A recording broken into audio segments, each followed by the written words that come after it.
বগুড়ায় দুই সন্তানকে হত্যার পর মায়ের আত্মহত্যা। পুলিশের ধারণা দাম্পত্য কলহের জের, আইন শৃঙ্খলা বাহিনীর হেফাজতে স্বামী শাহাদাত। বাচ্চাদেরকে খুব মারধর করতো, বাইরে যেতে দিত না। স্বাভাবিক দৃষ্টিতে মনে হচ্ছে যে তাদের মা, সেটা হচ্ছে একটা আত্মহত্যার ঘটনাও এখানে আছে স্বাভাবিক দৃষ্টিতে। ৪৭তম বিসিএস এর লিখিত পরীক্ষা পেছানোর দাবিতে ঢাকা আরিচা মহাসড়কে জাবি শিক্ষার্থীদের বিক্ষোভ, চরম ভোগান্তিতে চলাচলকারীরা। এই সাভার থেকে হাইটাই পর্যন্ত আসছি, ভোগান্তিতে 100%। এই যে রাস্তাঘাট, মানুষগুলো আজকে অসুস্থ হয়ে পড়তেছে, দেখার কেউ নাই, সরকার আছে থাকলেও নাই। মানিকগঞ্জে বাউল শিল্পী আটক নিয়ে দুপক্ষের উত্তেজনা কাটেনি, এখনো মারধরের ঘটনায় মামলা হলেও গ্রেপ্তার হয়নি কেউ। নাটোর ৩ আসনে মনোনয়ন ঘোষণা না করায় অনিশ্চয়তায় বিএনপি তৃণমূল, হাইকমান্ডের দৃষ্টি আকর্ষণে সম্ভাব্য প্রার্থীদের নানা কর্মসূচি। একটা সুন্দর প্রার্থী চাই, যে এই 17 বছর আন্দোলন করেছে, সংগ্রাম করেছে, মিছিল করেছে। ক্লিন ইমেজে প্রার্থী তিনি সিলেক্ট করবেন। গ্রুপিংয়ের কারণে সিংড়াতে প্রার্থী সিলেক্ট করতে একটু কষ্ট হচ্ছে এবং আমরা সাধারণ জনগণ খুবই বিভ্রান্তের মধ্যে আছি।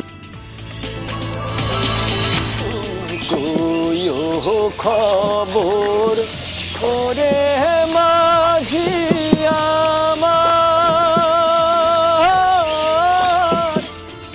সুন্দরবনের সৌন্দর্য ও বনজীবীদের নিয়ে রচিত গান, কবিতা আর পুঁথিপালা নজর কাড়ে সবার। আধুনিকতার চাপে হারিয়ে যেতে বসেছে সেই লোক সংস্কৃতি। আধুনিক গানগুলো আমরা বেশি শুনি, কিন্তু এই গানগুলোর কোনো চর্চা নেই। লোক সংস্কৃতির আমাদের একসময় অমূল্য সম্পদ ছিল, সেগুলো কিন্তু হারাতে বসেছে।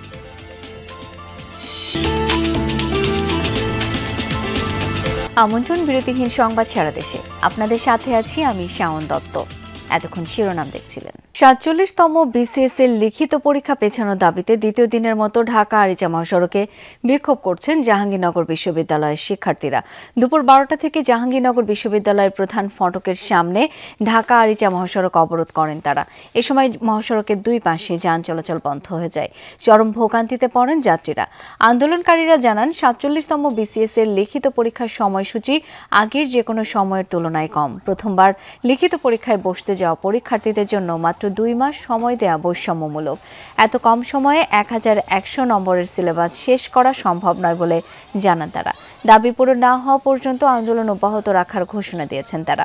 এর আগে গতকালও আধা ঘন্টার জন্য সড়ক অবরোধ করে রাখেন তারা। আগামী 27 নভেম্বর ৪৭তম বিসিএস এর লিখিত পরীক্ষা শুরুর তারিখ নির্ধারণ করা হয়েছে।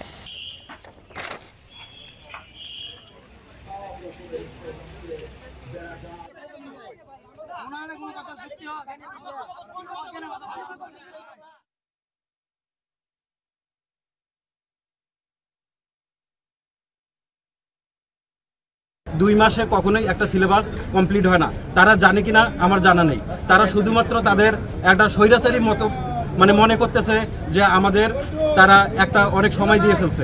এই বিষয়টা আশা করি না যে 24-এর বাংলায় এসে এরকম ছাত্রদের সাথে বৈষম্য করা হবে। এই সাভার থেকে হাইটাই পর্যন্ত আসছি, ভোগান্তিতে 100%, বুঝলেন না? গন্ডগোল বাজে একটা, কিন্তু এই সাধারণ মানুষগুলোর জন্য এই যে রাস্তাঘাট, মানুষগুলো আজকে অসুস্থ হয়ে পড়তেছে, এই দায়ভার নেবে কে? এর আন্দোলন চলে 2 দিন পর রাস্তায়, তাহলে আমরা হুদায় বয়ে থাকি এখানে, দেখার কেউ নাই, সরকার আছে থাকলেও নাই।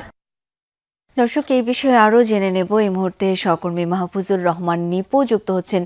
নিপু, সড়ক অবরোধের কি অবস্থা? যাত্রী চালকদের ভোগান্তি কেমন দেখছেন? আন্দোলনকারীরা কি বলছেন? শাওন, আসলে বেশ দুর্ভোগে পড়েছে ঢাকা আরিচা মহাসড়কের যে যাত্রীরা।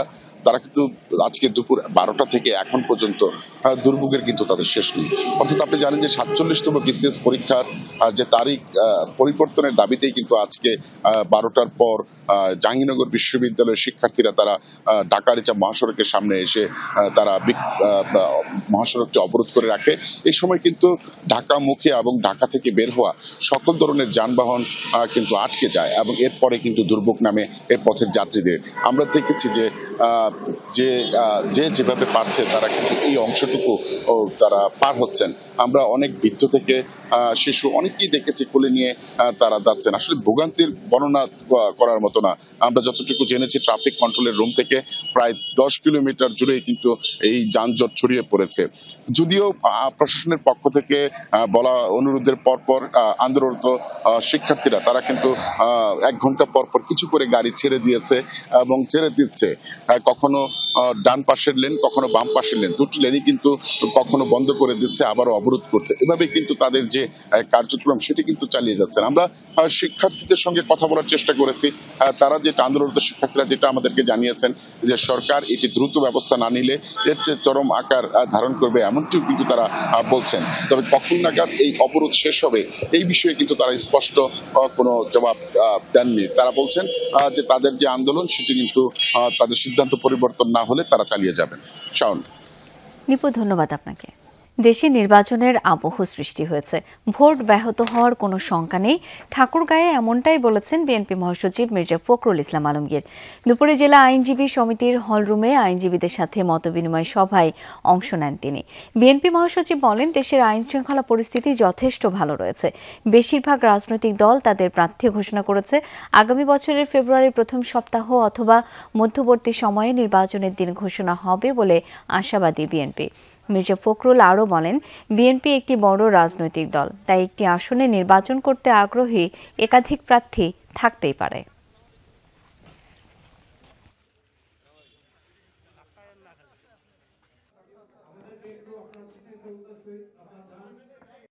আমরা অত্যন্ত আশাবাদী যে কোনো রকম ঝামেলা ছাড়াই 26 ফেব্রুয়ারির প্রথম দিকে বা মধ্যবর্তী সময়ে নির্বাচন অনুষ্ঠিত হবে। আইনশৃঙ্খলা পরিস্থিতির বিষয়ে আমি মনে করি যে যথেষ্ট উপযোগী আছে, ভালো আছে, কারণ এখন আর এমন কোনো পরিস্থিতি নাই যেখানে আপনার নির্বাচন ব্যাহত হবে। নাটোরের 4টি আসনের মধ্যে 3টি আসনে সম্ভাব্য প্রার্থী ঘোষণা করেছে বিএনপি। এর মধ্যে নাটোর 3 আসনে এখনও কারো নাম ঘোষণা না করায় প্রার্থী ও সমর্থকদের উদ্বেগ উৎকণ্ঠার শেষ নেই। প্রার্থীরা দলের নীতি নির্ধারকদের দৃষ্টি আকর্ষণে মিছিল, সমাবেশ, 31 দফা নিয়ে জনগণের কাছাকাছি যাওয়া সহ পালন করছেন নানা কর্মসূচি। সাধারণ ভোটারদের প্রত্যাশা, গুরুত্বপূর্ণ এই আসনটিতে দল যোগ্য ব্যক্তিকেই মনোনয়ন দেবে, যাতে দলীয় প্রার্থীর বিজয় সুনিশ্চিত হয়। গেল 3 নভেম্বর সারা দেশে 237 আসনের মধ্যে নাটোরের 3টি আসনে প্রার্থী ঘোষণা করে বিএনপি। তবে সিংড়ায় নাটোর 3 আসনে এখনও প্রার্থী চূড়ান্ত করেনি দলটি। আসনটিতে দলীয় মনোনয়ন প্রত্যাশী 5 জন। এরা হলেন 2008-এর আগে টানা 3 বারের এমপি ও দলের নির্বাহী কমিটির সদস্য কাজী গোলাম মোর্শেদ, উপজেলা বিএনপির সাবেক আহ্বায়ক আনোয়ারুল ইসলাম আনু, জেলা বিএনপির যুগ্ম আহ্বায়ক দাউদার মাহমুদ, মুক্তিযোদ্ধা প্রজন্ম দলের কেন্দ্রীয় সাধারণ সম্পাদক ব্যারিস্টার ইউসুফ আলী ও ঢাকা বিশ্ববিদ্যালয়ের জিয়া ছাত্র পরিষদের সাবেক আহ্বায়ক এনায়েত করিম রাঙা। দলের নীতি নির্ধারণী পর্যায়ে নিজেদের অবস্থান জানান দিতে সমর্থকদের নিয়ে প্রায় প্রতিদিনই মিছিল, মিটিং, সভা সমাবেশে নিজেদের ব্যস্ত রাখছেন মনোনয়ন প্রত্যাশীরা। সন্ত্রাস, দুর্নীতিমুক্ত একটা নতুন বাংলাদেশ গড়ার যে স্বপ্ন দেখছি আমরা, সেই বাংলাদেশ গড়ার আমি একজন সাধারণ কর্মী হয়ে আপনার আমার নেতার পাশে দাঁড়াতে চাই। বিগত 5 বছর ফ্যাসিস্ট বিরোধী আন্দোলনে নিজেকে সকল কাজে সক্রিয় রেখেছি। আমি বিশ্বাস করি যে আমার প্রিয় নেতা, দেশনেতা তারেক রহমান সাহেব আমাকেই মনোনয়ন দিয়ে। বিএনপির ভারপ্রাপ্ত চেয়ারম্যান তারেক রহমান ঘোষিত 31 দফা নিয়ে সাধারণ ভোটারদের কাছে যাচ্ছেন কেউ কেউ। এই আসনের কাণ্ডারি হিসাবে নিজেদের যোগ্যতা তুলে ধরছেন তারা। দল যদি আমাকে মনে করে যে আমাকে দিবে, আমি মনন নিয়ে কাজ করব সবাইকে নিয়ে। আর অন্য কাউকে দিলেও ধানের শীষের কাণ্ডারি হিসাবে আমি তাদের জন্য কাজ করব। 2008 সাল ছাড়া কোনো সময় কিন্তু এই আসন হাতছাড়া হয়নি বিএনপির। সুতরাং এই আসনটাকে পুনরুদ্ধার করার জন্য বিএনপি অবশ্যই একজন যোগ্যতম ক্যান্ডিডেটকে বেছে নেবে। 31 দফার আলোকে আমি একজন বিএনপির কর্মী হিসেবে মাঠে আসি এবং দল যাকে নমিনেশন দিবে তার পক্ষেই আমরা ইনশাআল্লাহ ভোট করব। 3,08,794 জন ভোটারের আসনটি বিএনপির শক্ত ঘাঁটি বলেই পরিচিত। তাই দেখে শুনে যোগ্য প্রার্থীকেই দলীয় মনোনয়ন দেওয়া হবে প্রত্যাশা ভোটারদের। শিক্ষিত, নিষ্ঠাবান, সৎ এবং দুর্নীতিমুক্ত, তার মানে এক কথায় ক্লিন ইমেজে প্রার্থী তিনি সিলেক্ট করবেন। গ্রুপিংয়ের কারণে সিংড়াতে প্রার্থী সিলেক্ট করতে একটু কষ্ট হচ্ছে এবং আমরা সাধারণ জনগণ খুবই বিভ্রান্তের মধ্যে আছি। এই জন্য একটা সুন্দর প্রার্থী চাই যে এই 17 বছর আন্দোলন করেছে, সংগ্রাম করেছে, মিছিল করেছে। শক্ত অবস্থান থাকলেও সিংড়া বিএনপি কয়েক ভাগে বিভক্ত। তাই তৃণমূলের নেতাকর্মীরা চান দল ঐক্যবদ্ধ রেখে ধানের শীষের জয় নিশ্চিত করতে পারবে এমন কেউ মনোনয়ন পাক। বিএনপি ছাড়াও নাটোর 3 আসন থেকে জামায়াত, এনসিপি ও ইসলামী আন্দোলন প্রার্থীরা নির্বাচনে অংশ নেবেন। নাজমুল হাসান, যমুনা নিউজ, নাটোর। কুমিল্লার লাকসামে এক তরুণের মরদেহ উদ্ধার করেছে রেলওয়ে পুলিশ। সকালে গন্ডামারা জবাইখানা এলাকায় রেল লাইনের পাশে মঈনুদ্দিন অন্তরের মরদেহ পাওয়া যায়। তার বাড়ি লাকসামের গোবিন্দপুর ইউনিয়নের মোহাম্মদপুর গ্রামে। লাকসাম রেলওয়ে থানার ওসি জানান, নিহতের মুখে ও মাথায় আঘাতের একাধিক চিহ্ন রয়েছে। প্রাথমিকভাবে ধারণা করা হচ্ছে অন্তরকে হত্যা করে মরদেহ রেল লাইনের পাশে ফেলে যায় দুর্বৃত্তরা। মরদেহ উদ্ধার করে ময়নাতদন্তের জন্য হাসপাতালে পাঠিয়েছে পুলিশ।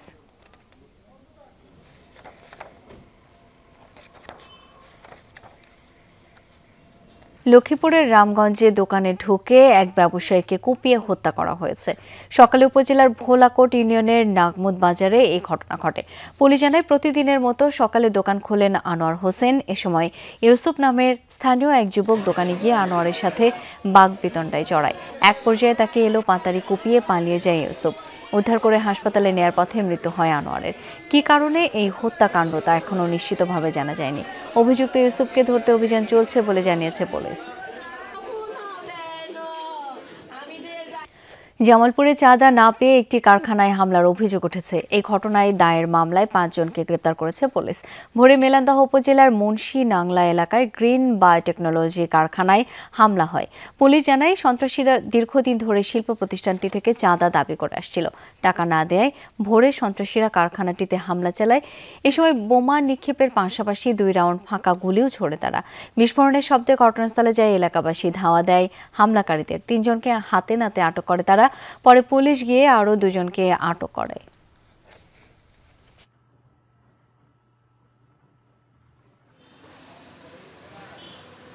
30-40 জন ব্যক্তিবর্গ যারা গ্রিন বায়োটেকনোলজির সামনে এসে কেসে হইচই, গেট ভাঙচুর এবং গেটের সামনে পেট্রোল বোমা নিক্ষেপ এবং ভিতরে পেট্রোল বোমা নিক্ষেপ করে এবং ফাঁকা গুলি ছুড়ে 5 জনকে আমরা তাৎক্ষণিকভাবে গ্রেপ্তার করতে সক্ষম হই। এই ঘটনা একটি নিয়মিত মামলা রুজু হয়েছে। মানিকগঞ্জে বাউল শিল্পী আবুল সরকারের শাস্তি এবং মুক্তির দাবি নিয়ে 2 পক্ষের উত্তেজনার রেশ এখনো কাটেনি। পালাগানের বক্তব্যকে কেন্দ্র করে ধর্ম অবমাননার অভিযোগ একদিকে, তার শাস্তির দাবিতে আন্দোলন অন্যদিকে, সাংস্কৃতিক অঙ্গনের দাবি তাকে মুক্তি দেওয়ার। স্থানীয় মানুষ থেকে সামাজিক মাধ্যম সব জায়গায় চলছে তুমুল আলোচনা সমালোচনা। এদিকে মারধরের ঘটনায় আহত এক বাউল শিল্পী গতকাল মামলা করেছেন, তবে এখনো কেউ গ্রেপ্তার হয়নি। রোববার বাউল সমাজ ও তৌহিদি জনতার পাল্টাপাল্টি কর্মসূচি ঘিরে সংঘর্ষের ঘটনা ঘটে মানিকগঞ্জে। এতে আহত হন অন্তত 5 জন। এরপর পরিস্থিতি স্বাভাবিক হলেও মানুষের মুখে এখনো রয়েছে আলোচনার রেশ। স্থানীয়রা বলছেন, শান্তি আর মুক্তির দাবির পাল্টাপাল্টি অবস্থান পরিস্থিতিকে অপ্রয়োজনীয়ভাবে উস্কে দিয়েছে। কারো মতে ধর্মীয় অনুভূতি আঘাত পেয়েছে, আবার কারো মতে অভিযোগটি অতিরঞ্জিত। মহারাজ আবুল সরকারের উপর যে মামলাটা করা হয়েছে এটা একটা ভিত্তিহীন। কারণ হচ্ছে অভিনয়ের ক্ষেত্রে আমি যদি অভিনয় করি যে আমি কাজের ছেলে বা কাজের লোক, আমি যত বড় লোক হই বা যাই হই না কেন, আমি কিন্তু ক্যারেক্টার আমার কাজের লোক, আমার কাজের লোকের অভিনয়টাই করতে হবে। সে আল্লাহ সম্পর্কে তার গানের ভিতর যে মন্তব্য পেশ করছে তা সাধারণ মানুষের সামান্যতম ইমানও যার ভিতরে আছে তার অন্তরও কারণরা দিবে। আবুল সরকার যে কথাটা বলছে এটা সকল মুসলমানদের অন্তরে লাগছে, আঘাত হানছে। এজন্য আমরা এর সর্বোচ্চ শাস্তি আবেদন করছি সরকারের কাছে। এদিকে বাউল ও সাংস্কৃতিক অঙ্গনের মত, একজন পালাশিল্পীর বক্তব্য ধর্মীয় গ্রন্থ নয়, বরং রূপক ও উপমার ভাষা।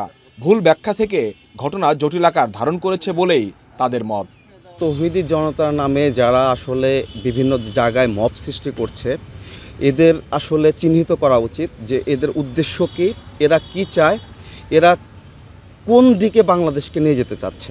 7-8 ঘন্টা যখন কথা বলা লাগে, গান করা লাগে, এখানে একটা কথার পৃষ্ঠে আরেকটা কথার জবাব দিতে গেলে যেই প্রসঙ্গগুলি চলে আসে সেগুলি বলা লাগে। তারপরে কখনো কখনো একটু অতিরঞ্জিত হয়ে যায়। তৌহিদি জনতা ও আলেম ওলামাদের দাবি, শিল্পী হোক বা সাধারণ মানুষ, ইসলাম অবমাননার জবাব আইনের মাধ্যমেই হওয়া উচিত। অতি উৎসাহীদের কারণে ঘটে যাওয়া অনাকাঙ্ক্ষিত ঘটনার জন্যও দুঃখ প্রকাশ করেন এই হেফাজত নেতা। মাঠের কোনায় কিছু লোক দাঁড়িয়েছিল, তারা বাউল নাকি আমরা চিনি না, কেউই চিনে না, কিন্তু ওই দেখতে চুল বড় বড় বা বাউলের মতো দেখা যায়, ওই ধারণা করে হয়তো কি আবেগের বশবর্তী হয়ে অতি উৎসাহিত হয়ে কেউ বা এই ধরনের ঘটনা ঘটে থাকতে পারে। সেগুলোর জন্য আমরা সঠিক তদন্ত সাপেক্ষে এর বিচারের দাবি করি। পুলিশ বলছে, ভিডিও ফুটেজ দেখে হামলাকারীদের শনাক্তের কাজ চলছে। শিল্পী আবুল সরকারের বিষয়ে সিদ্ধান্ত নেওয়ার এখতিয়ার এখন আদালতের। কোর্টে শপথ করছে, সে সমুঠভাবে 164 করছে, স্বীকারোক্তি জবানবন্দি দিছে। কোর্ট উইল ডিসাইড, কোর্ট তার কি সাজা হবে না হবে, বিচারের রায় শেষে কি হবে না হবে, দিন শেষে কোর্ট এটা বলবে। ধর্মীয় অনুভূতি ও শিল্পীর স্বাধীনতার মধ্যকার টানাপোড়েন কতদূর গড়ায় তা পুরোপুরি নির্ভর করছে তদন্ত ও আদালতের পরবর্তী সিদ্ধান্তের ওপর। BM Khorshed, Jamuna news, Manikganj. গাজীপুরে মাদক ব্যবসায়ীদের হামলায় 2 পুলিশ সদস্য গুরুতর আহত হয়েছেন। এ ঘটনায় একজনকে আটক করা হয়েছে। আহত 2 পুলিশ সদস্য হলেন এএসআই আব্দুর রশিদ ও কনস্টেবল সাইদুল। মধ্যরাতে গাজীপুরের ভোরা এলাকায় এ ঘটনা ঘটে। পুলিশ জানায়, মাদক মামলার এক আসামির আলামত জব্দ এবং আরও 2 আসামিকে গ্রেপ্তারে ভোরা এলাকায় অভিযান চালায় পুলিশ। এ সময় মাদক ব্যবসায়ী ও তাদের স্বজনরা অতর্কিত হামলা চালায়। মারধরে আব্দুর রশিদ ঘটনাস্থলে জ্ঞান হারিয়ে ফেলেন। সাইদুল আহত অবস্থায় দৌড়ে পালানোর সময় স্থানীয়দের হাতে ধরা পড়ে। সে সময় চোর সন্দেহে তাকে দ্বিতীয় দফায় মারধর করে স্থানীয়রা। খবর পেয়ে ঘটনাস্থল থেকে তাদের উদ্ধার করে পুলিশ। আহত 2 জনকে শহীদ তাজউদ্দিন আহমেদ মেডিকেলে ভর্তি করা হয়েছে।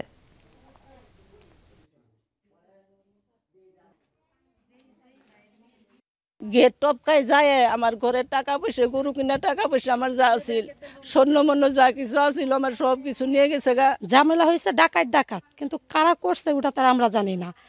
না জানার কারণে পরে যখন গুলির শব্দ শুনছি, আমরা বাচ্চা কাচ্চা নিয়ে আমাদের মতো আমরা যার মতো চলে গেছি, যেহেতু বাচ্চা কাচ্চা ডরায়। চলে যাওয়ার পরে শুনি সকালবেলা যে এই লোকগুলা ছিল প্রশাসনের লোক, সিভিলে ছিল। বাড়িকে ধরে হেনে আনছি, নাইনা বান্ধা রাখছি। পরিচয় হ্যাঁ দিব কই থেকে, হ্যাঁ তো প্রথম কথাই কয় না, এই প্রতিবন্ধীর মতন কোনো কথাই বলে না। প্রায় 60 ঘন্টা পর নারায়ণগঞ্জে গ্যাস সরবরাহ স্বাভাবিক হয়েছে। দীর্ঘ প্রচেষ্টার পর মঙ্গলবার ভোর 6টা থেকে স্বাভাবিক হয় গ্যাস সরবরাহ। এর আগে শনিবার সন্ধ্যা 6টা থেকে ফতুল্লার পঞ্চবটি মুক্তারপুর সড়কের শাসনগাঁও এলাকায় উড়াল সেতুর বোরিং গাঁথনি করার সময় তিতাস গ্যাসের 12 ইঞ্চি ব্যাসার্ধের পাইপলাইন ফেটে গিয়ে গ্যাস সরবরাহ বন্ধ হয়ে যায়। এতে চরম ভোগান্তি পোহাতে হয় আবাসিক গ্রাহকদের। জেনারেটর চালিয়ে উৎপাদন কাজ অব্যাহত রাখে শিল্প প্রতিষ্ঠানগুলো। তিতাস গ্যাস কর্তৃপক্ষ বলছে, যে জায়গায় গ্যাস লাইনের ফাটল ধরেছিল সেই জায়গাটি ডেঞ্জার জোন, কারণ তার পাশে রয়েছে একটি দ্বিতল ভবন ও বিদ্যুতের খুঁটি, যে কারণে সর্বোচ্চ সাবধানতা অবলম্বন করে মেরামত কাজ করতে হয়েছে। আগামী শীতকালীন সবজিতে সয়লাভ সাতক্ষীরার বাজার দাম নাগালের মধ্যে থাকায় স্বস্তিতে সাধারণ মানুষ। ফলন ভালো, বাজার দরও ভালো পাওয়ায় খুশি কৃষকরা। কৃষি বিভাগ বলছে, জেলায় দিন দিন সবজি আবাদ বাড়ছে। বর্ষা মৌসুমের ক্ষতি চাষিরা শীতে কাটিয়ে উঠবে, এমনটাই আশা সংশ্লিষ্টদের। সদর উপজেলা বাঁশঘাটা এলাকা, 2.5 বিঘা জমিতে বেগুন, ফুলকপি, বাঁধাকপি আবাদ করেছেন কৃষক শাহজাহান সর্দার। বলছেন, এবছর ফলন ভালো, রোগবালাই কম। ফলন ভালো, এবছর দাম কেমন পাচ্ছেন? অন্য বছরের তুলনায় এবছর খুবই ভালো। প্রত্যেক চাষি কবে এবছর 2 পয়সা হই, এতে অন্যবার এরকম হয় না। 1 বিঘা জমিতে 20 থেকে 22,000 টাকা খরচে 2 লাখ টাকার ফুলকপি বিক্রির আশা চাষিদের। বাজার দর ভালো পেয়ে হাসি ফুটেছে কৃষকের মুখে। ফুলকপির যে হিসাবে এখন আমরা দাম পাচ্ছি 55-50 টাকা, সে হারে আমরা 1 বিঘা জমিতে হয়তো 2 লাখেরও বেশি, 1 বিঘা জমিতে 2 লাখেরও বেশি টাকা পাচ্ছি। ধনিয়া আছে, মটরশুঁটি আছে, তারপর আবার ভেন্ডি লাগাবো, জমি চাষ করেছি। তো ফুলকপি 70 টাকা টিকিয়ে মনে করি 60 টাকা, 58 টাকা শেষ করেছি। কৃষকরা বলছেন, শীতকালীন সবজিতে এবার লাভবান হবেন তারা। কৃষি বিভাগ বলছে, জেলায় এবছর 6168 হেক্টর জমিতে সবজি আবাদ হয়েছে, যা জেলার বাসিন্দাদের চাহিদা মিটিয়ে সরবরাহ হবে রাজধানী সহ দেশের বিভিন্ন বাজারে। শীত মৌসুমের শুরুতে সবজিতে সয়লাব শহরের সুলতানপুর বড়বাজার। ক্রেতারা বলছেন বেশিরভাগ সবজির দাম নাগালের মধ্যে থাকায় স্বস্তি ফিরেছে কেনাকাটায়। সরবরাহ বৃদ্ধি পাওয়ায় দাম কমেছে বলছেন বিক্রেতারা।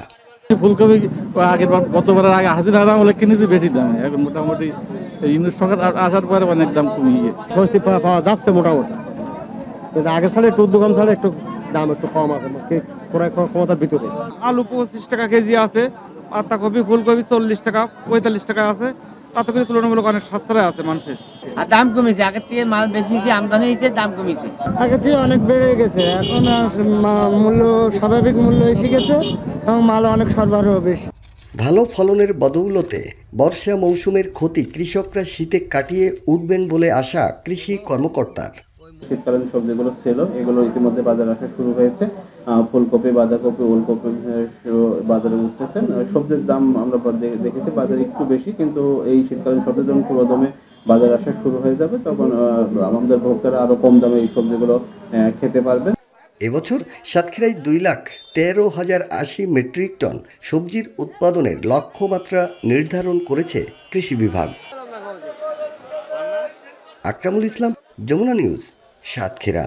সকালে রান্না করে 2 সন্তানকে নিয়ে খাবার খেয়েছেন সাদিয়া। খেতে দিয়েছেন স্বামী শাহাদাত হোসেন কাজলকেও। এর ঘণ্টাখানেক পরেই 2 সন্তানের গলা কাটা মরদেহ আর গলায় ফাঁস দেয়া সাদিয়ার মরদেহ দেখতে পান স্বজনরা। মর্মান্তিক ঘটনাটি ঘটেছে বগুড়ার শাহজাহানপুর উপজেলার খলিশাকান্দি গ্রামে। পুলিশের প্রাথমিক ধারণা দাম্পত্য কলহের জেরে 2 সন্তানকে হত্যার পর আত্মহত্যা করেছেন সাদিয়া। ঘটনার পর পুলিশ হেফাজতে নেওয়া হয়েছে সেনা সদস্য কাজলকে। দাম্পত্য কলহের জেরে রাতে 2 সন্তানকে নিয়ে আলাদা ঘরে শুয়েছিলেন গৃহবধূ সাদিয়া মোস্তারিন। সকালে ঘুম থেকে উঠে খাবার রান্না করেছেন, 2 সন্তানকে নিয়ে খেয়েছেন, খেতে দিয়েছেন স্বামী শাহাদাত হোসেন কাজলকেও। সকালের খাবার শেষে স্বামী বাইরে গেলে 2 সন্তানকে নিয়ে শুয়েছিলেন সাদিয়া। ঘণ্টাখানেক পর বাড়ি ফিরে কাজল দেখতে পান ভেতর থেকে দরজা বন্ধ। দরজা ভেঙে ঘরে ঢুকে দেখতে পান 3 বছরের মেয়ে সাইফা এবং 7 মাসের ছেলে সাইফের রক্তাক্ত মরদেহ পড়ে রয়েছে বিছানায়, আর ওড়নায় ফাঁস লাগিয়ে ঝুলে আছে সাদিয়ার মরদেহ। বড় ছেলের মুখের উপরে কাপড়, আমি কচ্ছি কে কাজল সাইফার মুখের উপরে কাপড়, তাই কয়ে এটা দে হলো না, খোলা গেল না, যায় ওই জানলার যায় সাবল দেয় এক হাসে হেসটা মারে ওই সিগড়া হচ্ছে, আমি জানলার করছে হাইরা, আমি সিগড়া হাইরা দুটা লোক মেরে ফেলে দিয়েছে।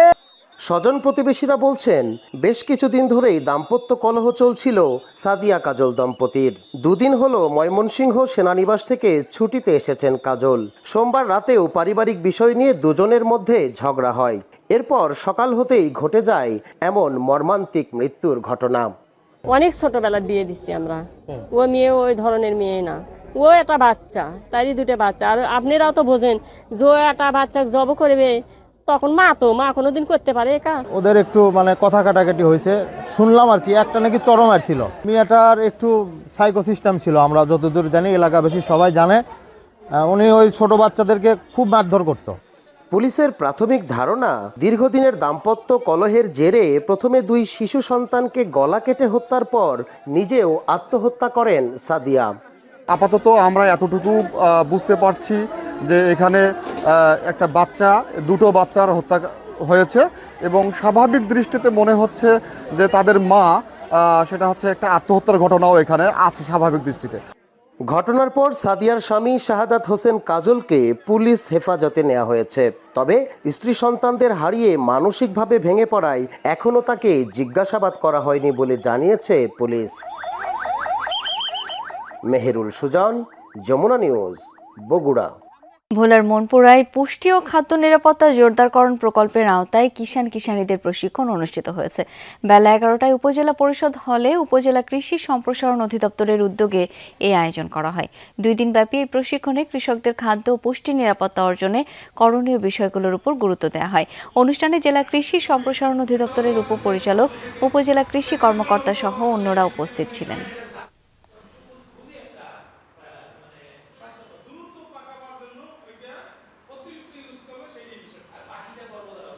সুন্দরবন যতটাই সৌন্দর্যের প্রতীক ততটাই ভয়ঙ্কর জেলে, বাওয়াল, মৌয়াল ও বনজীবীদের কাছে।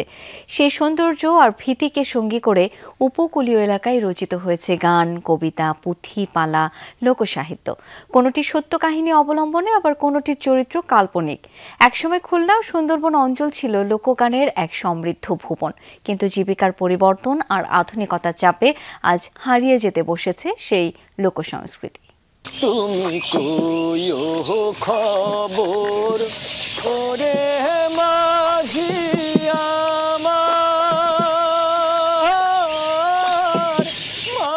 সুন্দরবনের আনাচে কানাচে এক অদ্ভুত ঘ্রাণ, নোনা জলের, কাদার আর পুরনো কোনো গানের সুরের।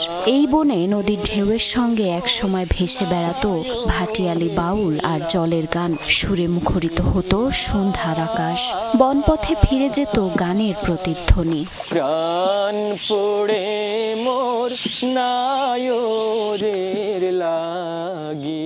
সুন্দরবনের পরতে পরতে এখনো মিশে আছে হারিয়ে যাওয়া সেসব গানের মৃদু হাহাকার। এখন নদী আছে, বন আছে, তবে যারা নদীর ঢেউ ছুঁয়ে গাইত জীবনের গান, সেই কণ্ঠগুলো খুঁজে পাওয়া মুশকিল। লোকসংস্কৃতির অনেকগুলো উপাদান রয়েছে।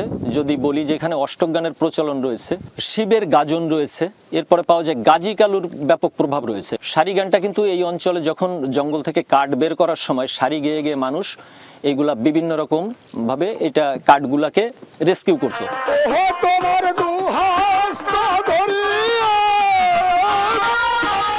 খুলনার উপকূলীয় এলাকা একসময় ছিল লোকগানের আতুরঘর। সেসব গানে ফুটিয়ে তোলা হতো বন, নদী আর মানুষের জীবনের গল্পই। আজ অনেকেই পেশা বদলেছেন, কেউ হারিয়ে গেছেন সময়ের স্রোতে, রেখে গেছেন শুধু স্মৃতি আর কয়েকটা পুরনো বাদ্যযন্ত্র। 6 মাসের ভিতরে মনে হয় 1 মাসও বাড়ি বসতে পারতাম না, আর এখন 6 মাসের ভিতরে মনে করেন 4 মাসই বাড়ি বসে থাকতে হয়। পথে যে খরচ আর কি, গাড়ি খরচটা দিয়ে বাড়ি পর্যন্ত ওই 600 টাকা মতন বাড়ি পৌঁছয়। আধুনিক গানগুলো আমরা বেশি শুনি, কিন্তু এই যে গানগুলো, এই গানগুলোর কোনো চর্চা নেই।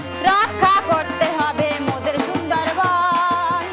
বিশেষজ্ঞরা বলছেন সময়ের সাথে পাল্লা দিয়ে বদলে যাচ্ছে জীবনযাত্রা। বন হারাচ্ছে গাছ, নদী হারাচ্ছে গান, ঠিক তেমনি হারিয়ে যাচ্ছে মানুষের সেই সংবেদন যা একসময় নদী আর জীবনের সঙ্গে বেঁধেছিল সুরের বন্ধন।